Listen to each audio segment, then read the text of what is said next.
Mesdames et messieurs, bonjour, bonsoir, suivant l'heure à laquelle vous allez nous suivre. Aujourd'hui, nous sommes le 12 juillet 2025.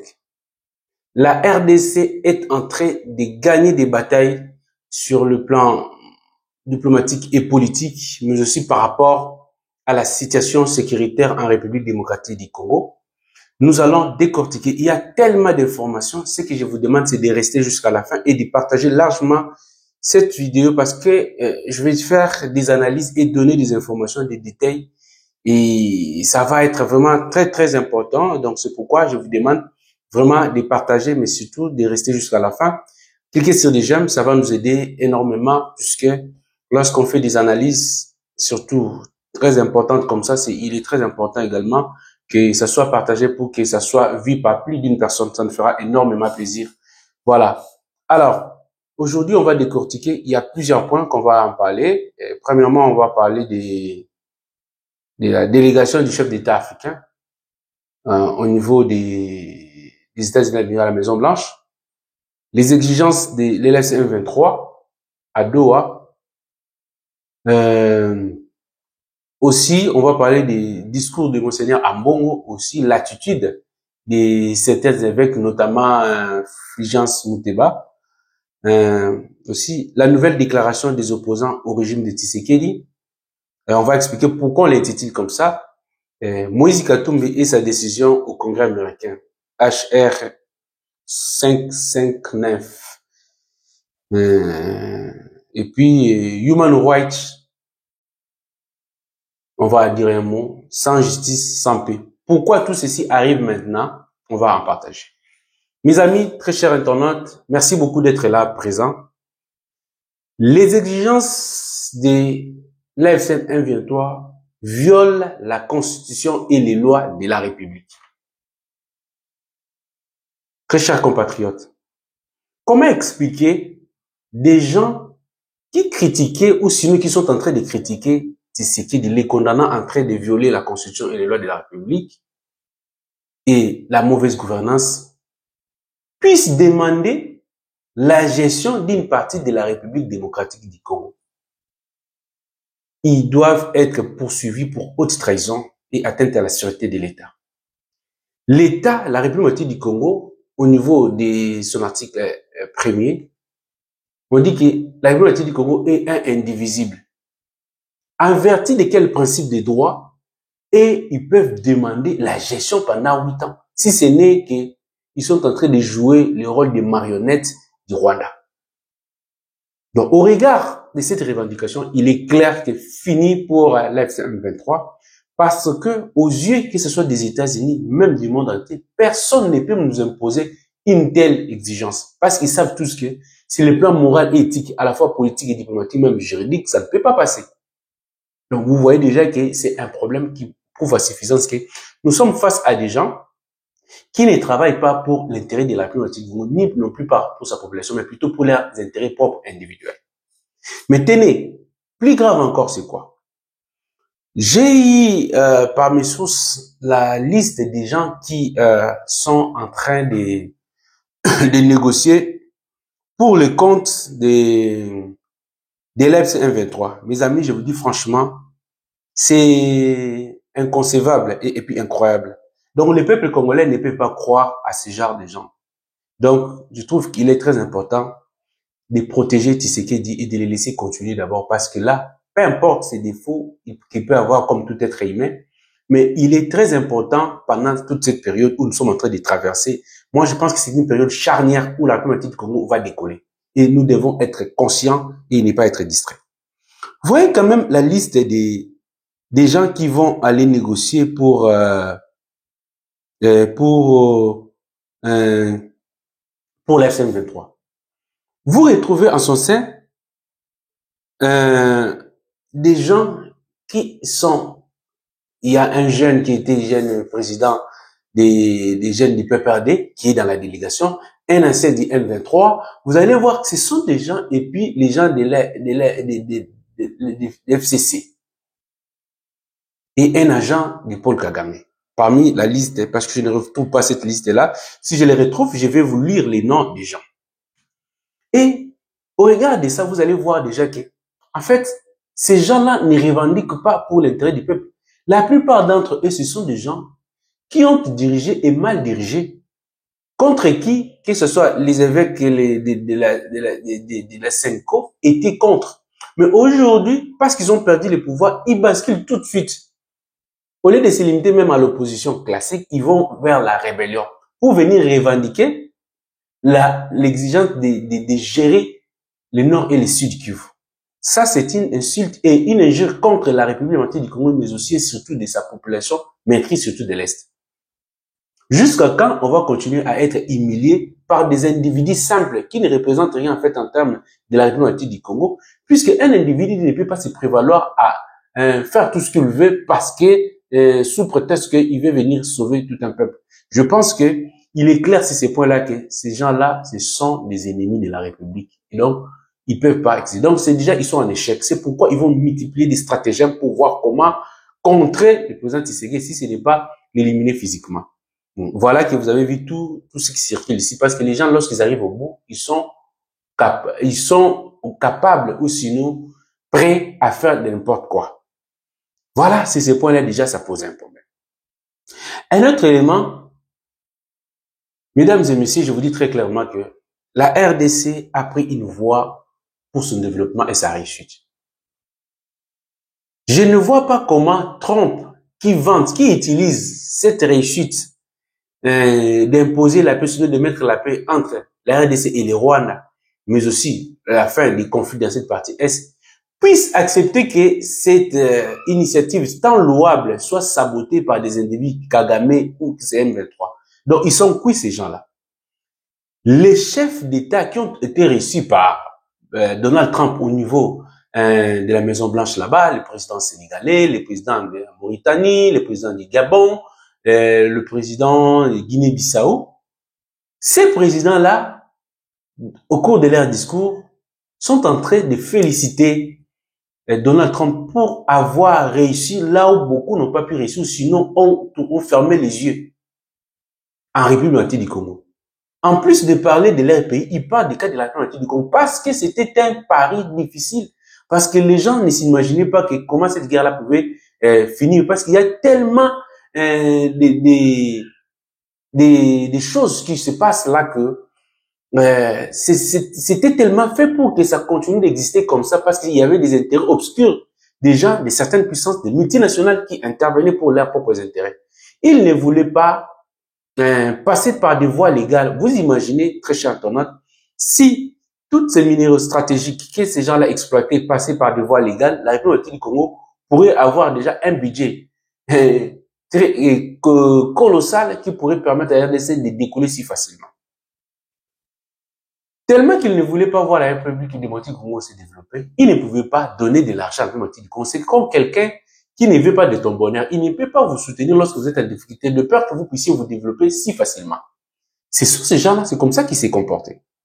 Et voilà, Donald Trump, à chaque fois qu'il reçoit des gens au niveau de la Maison Blanche, ou à chaque fois qu'il est sur la place publique, il tient un point de presse ou bien un discours, il ne cesse de rappeler cette victoire qu'il a eu imposée, la paix dans la partie est de la République du Congo entre la RDC et les Rwandais. Avec cette victoire, moi je pense pour nous, à mon humble avis, il est temps pour la République du Congo de profiter, surtout pendant cette période où Trump est là. Puisqu'il ne va pas accepter qu'il soit humilié par des individus pour créer encore des conflits, sinon des guerres dans cette partie. C'est pourquoi il a insisté, lorsque le journaliste l'avait posé la question, pendant la période où il avait réussi, le ministre rwandais des Affaires étrangères et Kaukamba des Affaires étrangères de la République du Congo, il a dit très clairement qu'on lui a posé la question de savoir qu'est-ce qui va devenir si les gens ne respectaient pas, les rebelles ne respectaient pas cet accord. Il dit qu'on va les imposer l'application de cet accord. Parce qu'il sait combien ça est en train de vendre son image positive sur le plan international. Parce qu'il était tellement combattu Donald Trump. Ça, c'est une réussite pour lui qu'il doit bien protéger. Donc, pour nous, c'est un avantage. C'est pourquoi les gens cherchent à tout prix, puisqu'ils savent qu'ils ne peuvent plus arrêter cet élan de la République du Congo par l'entremise de son président de la République, Félix Tshisekedi. Il cherche à tout prix, soit l'enlever physiquement. Et ça ne sera plus facile parce que parfois, les choses ne sont pas seulement physiques, c'est spirituel. Et les faits nous le montrent. Les faits sociaux sont auto-globaux, quand on dit. Quand vous analysez ça, vous allez comprendre beaucoup de choses là-dessus. Voilà. Très chère internaute, voilà encore un autre élément très important que nous allons parler. Il s'agit du discours de Monseigneur Ambongo. Je vais les combiner, les discours de Monseigneur Ambongo, la déclaration de Human Rights, qui est un organisme de protection des droits de l'homme, mais aussi le fait pour Moïse Katumbi de vanter une décision du Congrès américain qui demande à ce que les dialogues avec Senko et puis le respect de la Constitution soient démises. La seule question que je vais poser, pourquoi cela arrive-t-il maintenant?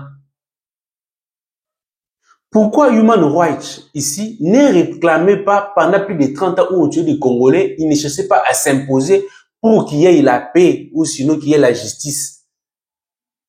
Pourquoi lorsque l'on accordait des amnisties pendant toute la période de l'ancien président de la République, Human Rights ne s'était pas opposé si facilement, très clairement maintenant? Et pendant cette période où l'on signe un accord de paix pour pouvoir créer un climat de paix, et nous, dans notre avantage, ça nous permet de profiter pour rétablir l'autorité de l'État dans toute l'étendue du territoire national. Puisque là, l'État nous revient maintenant, parce que vous devez le savoir, il y avait des endroits dans notre pays où l'État n'existait même pas. Il n'y avait ni policiers, il y avait d'autres pays, des voisins qui faisaient la loi là-bas. Et maintenant, on réaffirme les principes des droits internationaux, la non-ingérence de l'affaire de tout, le respect de la souveraineté et des frontières de chaque État, que ce soit de la République comme du Rwanda. Ça ne plaît pas aux Rwandais parce que leur objectif, c'est d'exploiter nos minéraux sans pour autant qu'ils soient contrôlés ou soient autorisés par la République du Congo. Mais aussi et surtout, cette velléité expansionniste de vouloir annexer une bonne partie de la RDC au Rwanda. Là, c'est un échec carrément. Et les gens qui évoquent l'absence de la justice, mais je pense qu'ils sont en train de faire une analyse partielle de l'accord de paix, puisque déjà, le fait pour l'accord de paix d'évoquer dans son préambule la résolution verset 73 et tout ce processus, la résolution verset 73 n'interdit pas la justice d'intervenir. Plus grave encore, il y a certains crimes qui sont imprescriptibles, même si on vous accordait l'amnistie, même si vous signez n'importe quel accord. Cela n'enlève pas les caractères imprescriptibles des crimes de guerre, les crimes contre l'humanité qui ont été posés par l'armée rwandaise, par des rebelles et Kagame. Et donc, moi, je pense que important pour nous, c'est d'arracher d'abord cette opportunité de pouvoir recouvrir notre intégrité territoriale et de profiter pour s'organiser rapidement et imposer la paix. Voyez-vous que Monseigneur Ambongo vient critiquer Trump, disant que c'est dit là, il a essayé de frôler la partie africaine pour venir chuter au Congo, comme quoi on est en train de brader de minéraux inutilement. Franchement, ça, c'est une méchanceté qui ne dit pas son nom. Monseigneur Ambongo sait très bien que nous n'avons pas assez d'alternatives.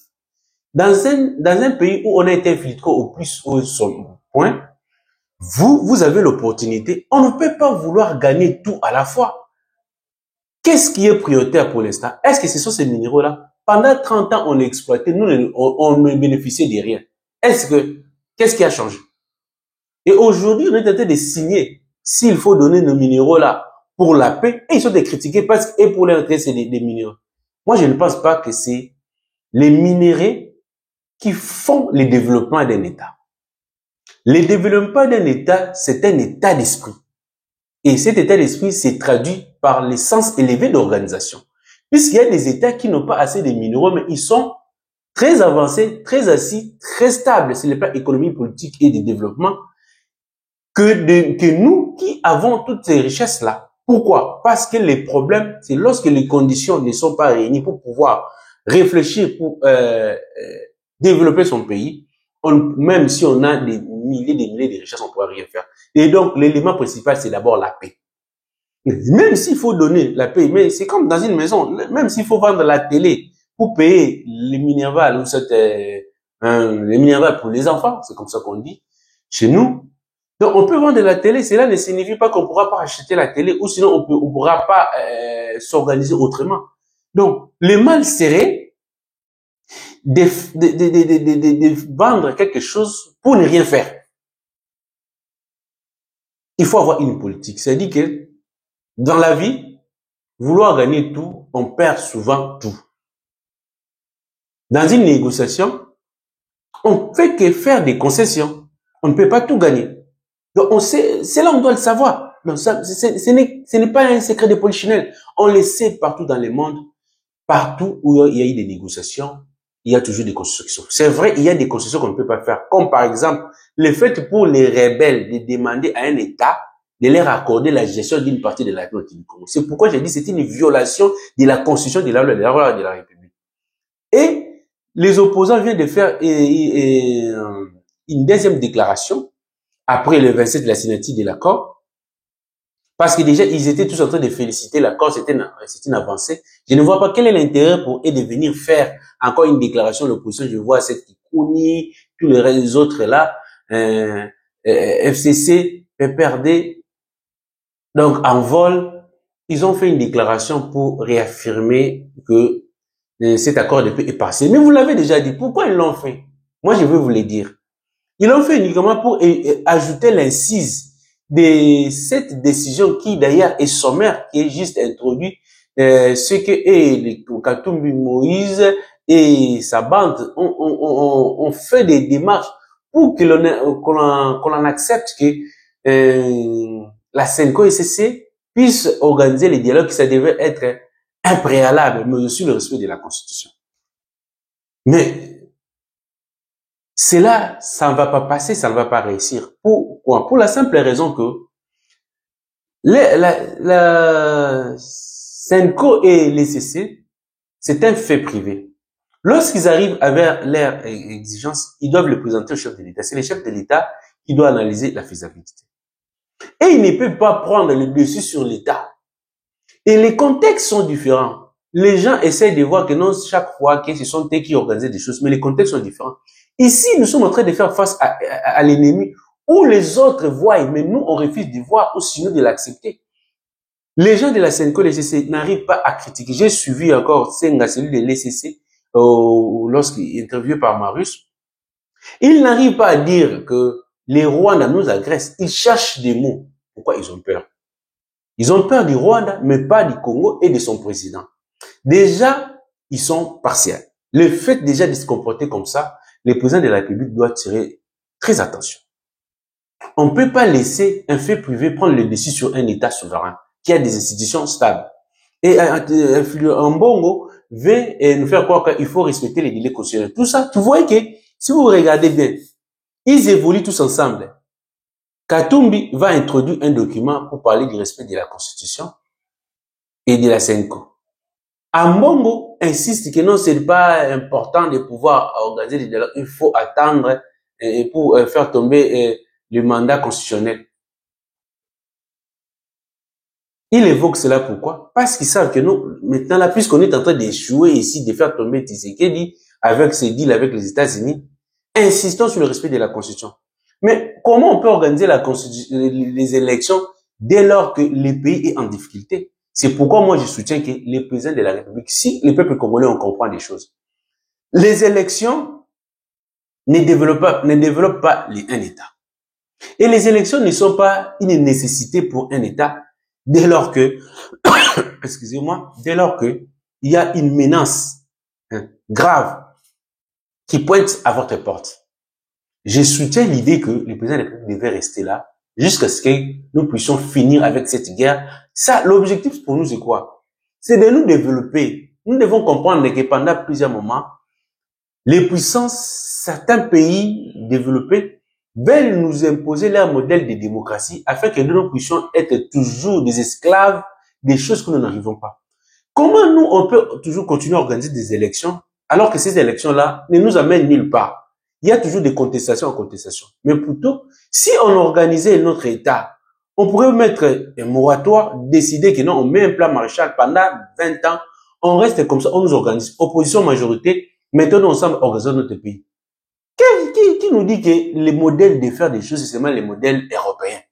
Est-ce que si vous allez en Chine, et ils sont démocrates, est-ce qu'ils sont démocrates? Est-ce que pour autant on peut comparer aujourd'hui la Chine avec certains pays européens? La Chine est très avancée. Est-ce que c'est pour autant que les Chinois ne vivent pas, ils ne sont pas heureux? C'est faux. Le développement, c'est d'abord question d'hommes, de volonté politique, mais aussi de paix. Lorsque les conditions de paix sont là, les gens vont réfléchir et le développement va suivre sans problème. Voilà ce que nous pourrons vous dire aujourd'hui, et vous regardez Fulgence Mouteba, qui va sourire, bénir les rebelles et sourire juste secrètement des dames devant le président de la République, ils n'arrivent pas à faire ça. S'ils sont devant les ennemis de la République, ils ne sont pas, et ils pensent que ces ennemis-là, ce sont les ennemis des Tshisekedi. Non, puisqu'il est démontré dans les rapports des Nations Unies, il est démontré par les États-Unis lui-même, par des puissances, que c'est le Rwanda qui dirige l'AFC M23. Et ce sont des militaires rwandais, raison pour laquelle on a signé un accord de paix qui veut dire qu'il y a un accord entre des États. Et il est démontré que c'est le Rwanda qui a agressé et il fait le combat sur le sol congolais. Comment expliquer que nous, on va aller sourire avec des gens qui ne sont que des simples marionnettes, si ce n'est que d'être complice avec eux? Donc, c'est une déception pour la SENCO, les CC et le reste. Donc, le peuple congolais, nous devons comprendre qu'il faut soutenir notre gouvernement pour l'instant, parce qu'on n'est pas obligé de continuer à organiser des élections ou soit à suivre les modèles européens qui derrière, qui sont en train de faire preuve de leur échec, de leur modèle. Le capitalisme, leur modèle de faire là, ça prouve ses limites. Et président Trump est en train de proposer un modèle de commerce. Au lieu de vous accorder des subventions, c'est comme ça qu'il a dit aux 5 présidents qui sont arrivés, c'est comme ça qu'il est en train de faire la République du Congo. Le traitement avec la République du Congo est différent. Pourquoi vous regardez, il cite cela, ces dossiers-là, il trouve ça majeur. Déjà, c'est une victoire pour lui, mais aussi c'est un intérêt. Les minéraux stratégiques, la position stratégique de la République du Congo fait en sorte que nous soyons un élément moteur de développement, surtout un allié de taille pour les États-Unis. Donc, nous devons saisir cela. C'est pourquoi j'insiste que nous devons identifier quels sont les secteurs qui seront intéressés pour que nous puissions former nos jeunes. Il y a assez de jeunes. La population est trop jeune en République du Congo comme partout ailleurs en Afrique. Donc, nous devons former et nous préparer pour ne pas subir les sorts des étrangers qui vont venir travailler pour nous. Alors, la souveraineté, c'est un élément aussi des ressources humaines. Si vous avez vos propres ressources humaines, vous ne serez pas dépendant des autres. Donc, il faut former la jeunesse. On n'est pas obligé de faire de longues études parce que notre système éducatif nous a fait défaut. On nous a mis dans la tête qu'il faut faire l'université pour être une grande personne. Mais si vous allez dans d'autres en Europe comme tout ailleurs, que vous soyez maçon, que vous soyez ici, il y a un SMIC et on est respecté, vous avez vos droits. Et donc, personne ne peut se moquer de vous parce que vous faites ceci ou cela. C'est pourquoi vous allez voir l'adage qui disent qu'il n'y a pas de saut de métier. Voilà ce que nous pourrons vous dire, très chers internautes. Je pense qu'il y a tellement de sujets à développer, mais on va revenir avec un autre numéro pour donner encore plus de détails. Pour le reste, on pense qu'on va se limiter ici. Moi, je vais me présenter, je suis Guilhem Mikobi. Je suis juriste de formation, expert en politique publique et en stratégie de développement. Expert également en commerce international et en négociation commerciale, formé par l'Organisation mondiale du commerce. Et donc, je maîtrise des questions de négociation et aussi des politiques publiques de développement. Je pense qu'on va continuer à partager ces expériences. Ce qui me reste, c'est de vous dire de vous abonner, de cliquer sur les cloches de notification, mais aussi de partager nos vidéos pour une large diffusion et de cliquer sur des j'aime pour que nos vidéos soient référencées par YouTube. Voilà ce que je peux vous dire. Je ne peux que vous souhaiter toutes les bonnes choses du monde. Bon week-end, que Dieu vous bénisse et vous dit à la prochaine.